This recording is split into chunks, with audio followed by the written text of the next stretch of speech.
Clarity नहीं है कि ऑनवर्ड रिजर्वेशन हो पाया था, नहीं हो पाया था, सीट मिली नहीं मिली। लेकिन क्या अपडेट्स है भाई, चल क्या रहा है सब कुछ? तो एक तो ये चल ही रहा है, हम लोग चर्चा कर रहे थे कि आज वो पोलैंड में अपनी स्पीच देंगे, मिलेंगे उनसे। उधर रशिया वाले पुतिन भाई साहब भी आज अपने संबोधित करेंगे देश को। तो ये दोनों स्पीच का मतलब निकलेगा। और बीच में कीव में उतर के उन्होंने एक मैसेज दे दिया पहले ही, मतलब बिना कुछ बोले ही वो मैसेज हो गया। कल मैंने उनकी एक फोटो डाली थी अपने ट्विटर पे, कुछ नहीं लिखा, केवल दोनों खड़े हुए हैं और एकदम खुश दिख रहे हैं। तो वो मैसेज था चाइना के लिए कि वो एक पिक्चर 1000 शब्दों के बराबर है। तो वो एक मैसेज दे दिया। अब आज ऑफिशियली दोनों बात करें। तो ये डेवलपमेंट कल थे मार्केट में और ये कहीं ना कहीं कॉशियस बनाते हैं। मैंने कल जिक्र किया था कि ईरान में प्रॉब्लम हो रही है, वहाँ की करेंसी गिरी है, बहुत बुरी तरह गिरी है। देखिए ईरान को आपने एकदम सप्रेस कर दिया है। 5 lakh riyal is equal to $1, इस तरह के करेक्शन करेंसी में देखने को मिल रहा है। तो खैर ये एक फ्रंट पे चल रहा है जो, और चूँकि यूएस के कल बंद थे तो नज़र ज़्यादातर फिर इधर आगे जियो पॉलिटिक्स के अलावा चाइना की तरफ। मेटल वेटल में बहुत तेज़ी है, बढ़िया शानदार दिखने बन रहे हैं।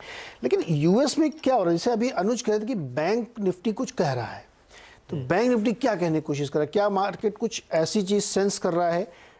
वो क्या हो सकती है? वो बड़ा करेक्शन हो सकती है, क्योंकि अब यूएस में ये डिबेट शुरू हो गई है 50 बेसिस वाली, प्लस सॉफ्ट लैंडिंग न होने की तरफ लोगों का रुझान ज़्यादा है। इसके सपोर्ट में कौन खड़ा हुआ है? JP Morgan, bank of America, Merrill Lynch, ये सारे लोग कह रहे हैं कि बड़े करेक्शन हुए। बैंक ऑफ अमेरिका के तो जो ग्लोबल स्ट्रेटेजिस्ट इक्विटी हैं उन्होंने तो कह रहे 400 पॉइंट कम से कम S&P अब भी गिरेगा, मार्च के शुरुआत में ही गिर जाएगा।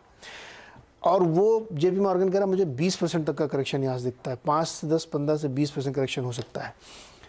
अगर ये कमेंट्री वहाँ बन रही है, अब वहाँ मार्केट खुले तो हम लोग असर देखेंगे, तो वो उसके शायद पीछे बेस यही होगा कि लोगों ने गिव अप कर दिया है, जो बहुत अभी उत्साहित हो रहे थे कि फेड कुछ नहीं करेगा, ठंडा पड़ जाएगा, उनको लग रहा है कि फेड अब करेगा। तो एक प्रेमाइस ये बन रहा है। इसको और सपोर्ट कहाँ से मिल रहा है?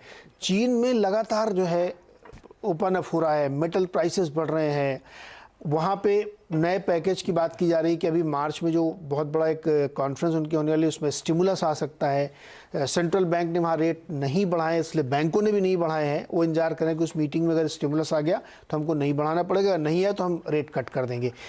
ये सारे फैक्टर्स इस तरफ इशारा कर रहे हैं कि शायद एक बड़े इवेंट की तरफ, हम लोगों को लग रहा था कि अब कोई इवेंट नहीं है, कुछ नहीं हो रहा, लेकिन अब वो ऐसा लग रहा है कि कुछ ना कुछ अंदर पक रहा है जो हमारे सामने निकल के आए कुछ दिनों में।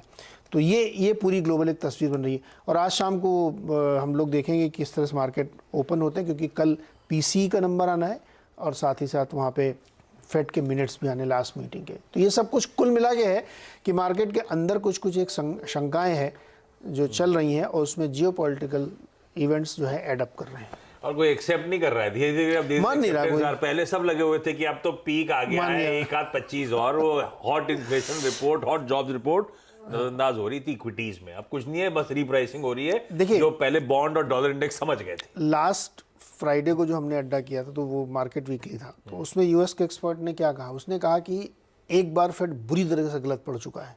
जब वो ट्रांजिटरी कर रहे थे ना, कॉशन ही करेगा इस बार, बढ़ाएगा। तो इसलिए वो ये गलती रिपीट नहीं कर सकते हैं कि अब की बार वो फिर फंस जाए और उनको लगे कि अरे हमसे बड़ी चूक हो गई है। तो इसलिए वो कह रहे थे कि ये अभी खुश होने का टाइम नहीं है, अभी फेड कुछ भी कर सकता है। और डेटा दिखा भी रहा है ना? बिल्कुल नहीं आशीष में, लेकिन इशू यही है, अब नीरज जी को पता है, आपको पता है, मुझे पता है, तो सबको पता है, आपकी एग्जैक्टली सबको पता है कि अब रेट